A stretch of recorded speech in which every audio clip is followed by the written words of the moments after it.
People are always nagging about saving money every day.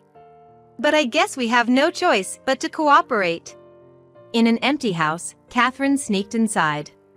She moved a chair to the utility room, turned off the main power switch near the ceiling, and laughed with delight. We gotta save on electricity, right? Nonchalantly returning the chair to its spot, she locked the door using her spare key and left. She probably couldn't have imagined what would unfold next. Who would have thought her actions would lead to such chaos? Before marrying me, Bob lived with his dad and mom. His mom adored Bob and treated me, his wife, very coldly. The saving grace was that Bob always listened to my side of the story. But this seemed to irritate his mom, leading her to pull such stunts.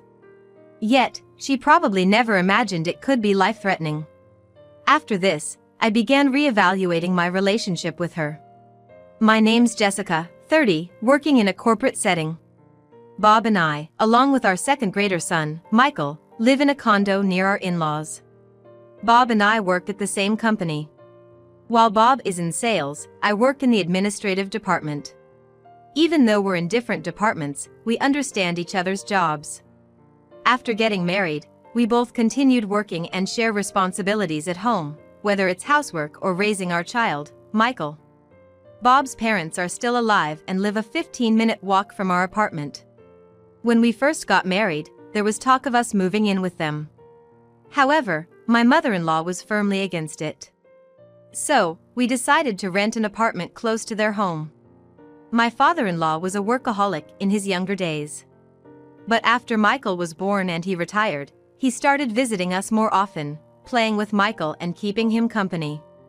He's a kind man. However, it seems I haven't built a good relationship with my mother-in-law. She seems overly attached to Bob, perhaps out of frustration with her workaholic husband. When Bob and I first got married, she would often find faults with me. But after Michael was born, her attention seemed to be divided between Bob and Michael. But her strict attitude towards me hasn't changed. If I were a stay-at-home mom, I might have had to face her more often, and that could have been stressful. Fortunately, since I work, I get to vent out my frustrations about her with my colleagues. I've been working at this company for 10 years now. Currently, I'm the head of the administrative department, mentoring newcomers and handling important tasks assigned by my superiors. Work is an essential part of my life. Maybe being a career woman bothers my stay-at-home mother-in-law. She spent her entire married life as a homemaker, raising Bob and managing the household chores all by herself. Her relationship with her dominant husband wasn't the best. While I work hard outside the home, with Bob's help, we split household and childcare duties. Seeing this, my mother-in-law might be both envious and irritated. I do empathize with her to some extent. However, if she continues to hold on to those feelings, our relationship will only deteriorate. I've tried to bridge the gap numerous times, but she remains stubborn and distant. Thankfully, she's a loving grandma to Michael, which has always been a relief to me. I hoped that with time, our relationship would heal. But as the days go by, I find myself gradually giving up on that notion. Initially, my mother-in-law was against living with us. However, after Michael's birth, the desire to see her grandchild brought her and my father-in-law to our place quite frequently. Previously, since both Bob and I were working, the house was empty during the day, so utility costs weren't a concern. Michael, being in the first grade, used to attend after-school programs and would return home after 5 p.m. But once he moved to the second grade and stopped attending, he started coming back home around 3 p.m. Spending more time at home, playing games and watching TV, I noticed our electricity bills creeping up. The major spike in our bills is due to my father-in-law's concern for Michael. He didn't like the idea of a young child having house keys and staying alone till the parents return.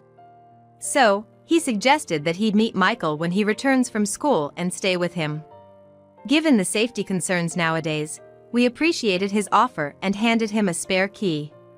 The two of them started coming over in the mornings, turning on the air conditioning and waiting for Michael, causing our bills to surge significantly.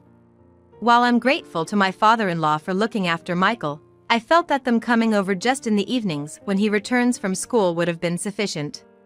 My mother-in-law once remarked, "Staying here saves us some money on our electricity," which honestly irked me more. While I didn't want to be overly frugal, especially considering the need for cooling or heating, I was bothered by the waste. She would often leave lights on in rooms she wasn't using or leave the TV on even when she wasn't watching. I told her, "Please turn off the lights when you're not using a room." Her retort was, "Why are you being so stingy when you both work?" I've tried talking to her about this multiple times but always faced complaints. Even though Bob and I both work, we want to save for Michael's education, potential caregiving costs in the future, and our own retirement. Money never seems enough for all these needs. Bob tried to subtly address the wastefulness with his mother, but she believed she was doing no wrong and felt unjustly blamed by me. One day, both Bob and I had to work overtime, which meant we'd be returning home later than usual. I usually shop for dinner on my way back from work and cook for the 5 of us, including my in-laws. Considering we'd be eating late and also worrying about Michael, I informed my father-in-law, "I'll be getting back a bit late today, but I'll prepare dinner once I'm home. Could you please wait a little longer?" Knowing him to be content with just some beer and snacks, I suggested he could munch on the pickles or some leftovers from the fridge, to which he agreed.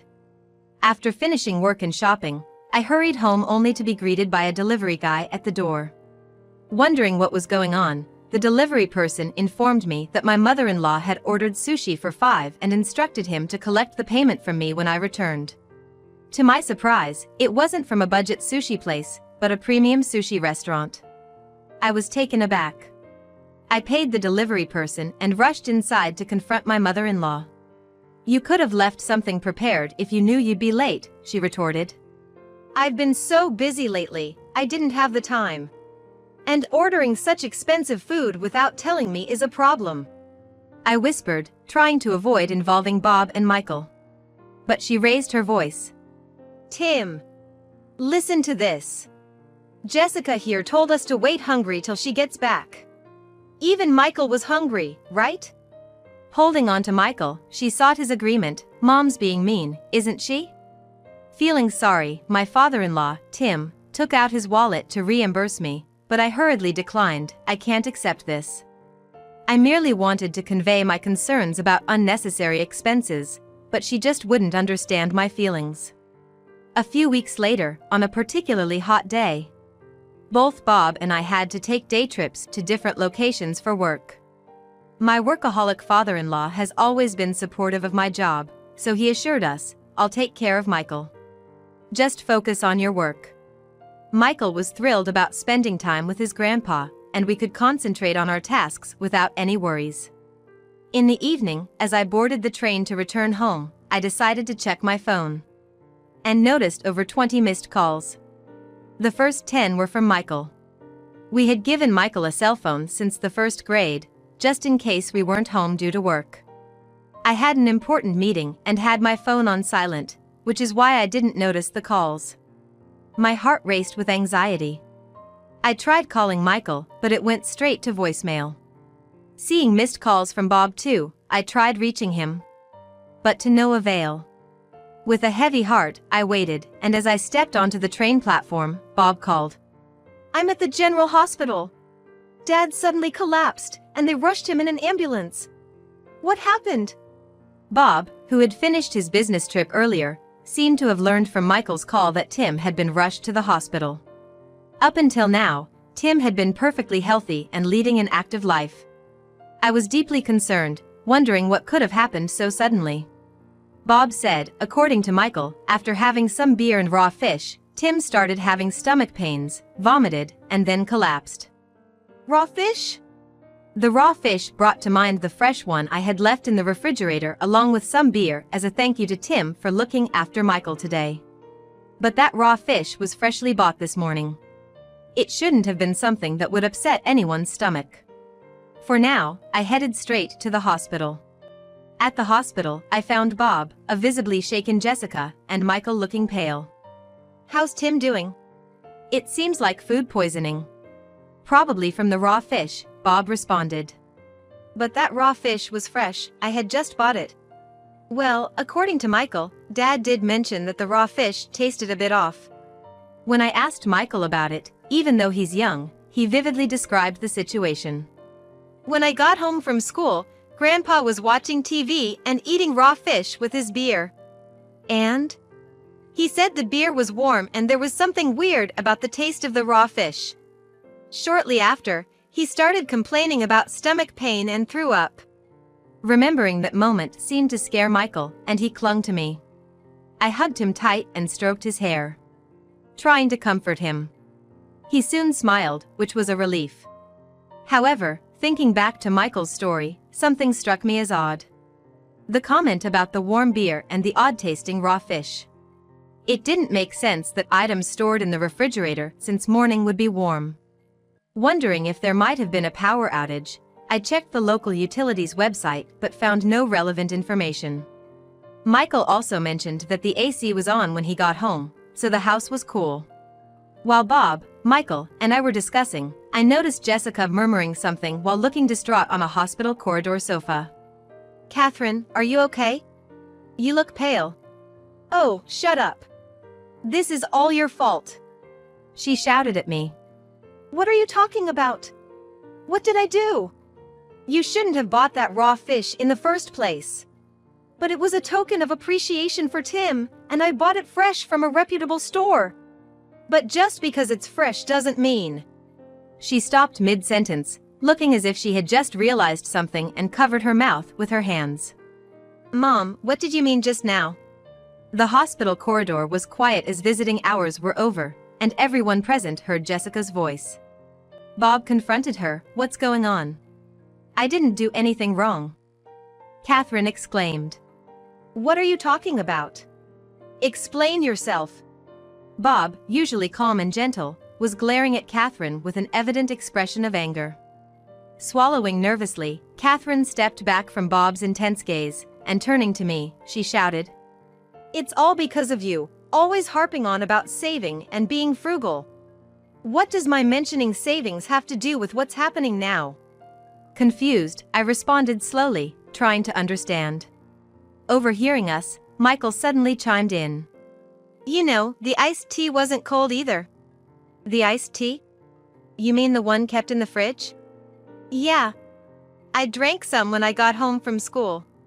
But it wasn't as cold as usual." Though it seemed impossible, a thought crossed my mind. Recalling Catherine's earlier remarks about savings and what Michael just shared, I cautiously asked Catherine, "You didn't, by any chance, turn off the main breaker, did you?" Seeing Catherine's face turn pale and her mouth agape, both Bob and I felt our suspicions were confirmed. Actually, we had installed baby monitors in the house, initially for Michael when he was a baby. Knowing he'd be home alone, we had set up a few more that day. The baby monitor had accidentally captured the scene where my mother-in-law Catherine had turned off the circuit breaker. I played back the video on my cell phone to show her. In the video, Catherine enters from the front door, and with no one else in the house, she carries a chair to the laundry room, turns off the main power switch near the ceiling, and laughs gleefully. "Gotta save on electricity, right?" Then, with an innocent expression, Catherine returns the chair, uses the spare key she had to lock the front door, and leaves the house. I showed the video to Bob and Catherine. "Mom, did you really turn off our breaker? We have this as evidence, you can't deny it. I thought you said you weren't gonna be home all day, so I did it as a favor to save electricity. Come on. You know that turning off the breaker can spoil everything in the fridge, right? And Michael was coming home too. I wanted to teach y'all a lesson. You keep nagging about saving money. Even though both of you are working and earning well, you keep penny pinching." Even after all this, Catherine continued to blame me. Both Bob and I were so dumbfounded that we couldn't even speak. Anyway, I had gone shopping to prepare something special for Tim and Michael. But then I got a call from the hospital saying Tim had been taken there. I was shocked. At the hospital, the doctor suspected food poisoning based on the symptoms. When Catherine learned that Tim had eaten raw fish, she realized that turning off the breaker had caused it, and she seemed genuinely scared. Why on earth did you prepare raw fish of all things? I never imagined you'd turn off the breaker, Catherine. It's all your fault, Jessica. I did nothing wrong. As Catherine was raising her voice in the corridor, the treatment room door opened, and the doctor and nurse came out. After receiving a stern warning to keep quiet, we were told that Tim had regained consciousness and that we could enter the room. Bob and Michael went into the room, and I forcibly took Catherine, who was still standing in the corridor, inside. Lying on the bed in the treatment room, Tim, still pale, looked at us. When Michael spoke to him, he showed a faint smile and said, "I'm okay." Bob looked relieved and gazed down at Tim. "I'm so sorry, Tim. It was the raw fish I prepared that made you sick." When I said that, Tim just shook his head. Turning to Catherine, who was sitting next to me, he said coldly, "I heard everything. What did you do? What if it had been Michael who ate it? I didn't know you had prepared raw fish for Tim in the fridge. It's not about who it was for. Someone could have been in grave danger.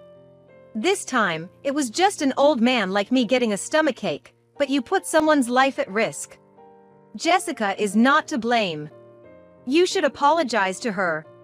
Although his voice was weak, Tim's stern words made Catherine tremble with fear.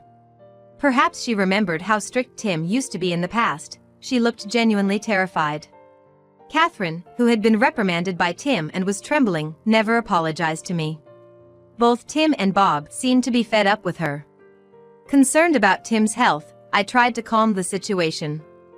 Fortunately, Tim received treatment in time and the doctor informed us that there was no serious threat to his life after a few days of hospital care. Both Bob and I were relieved.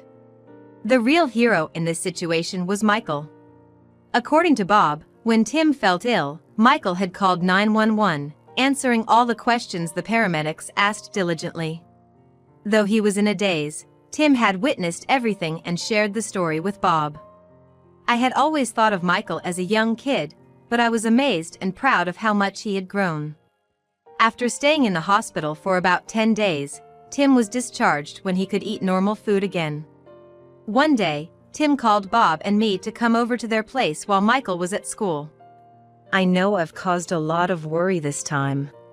We're just glad you're okay now. It's really good to see you back in good health, Tim."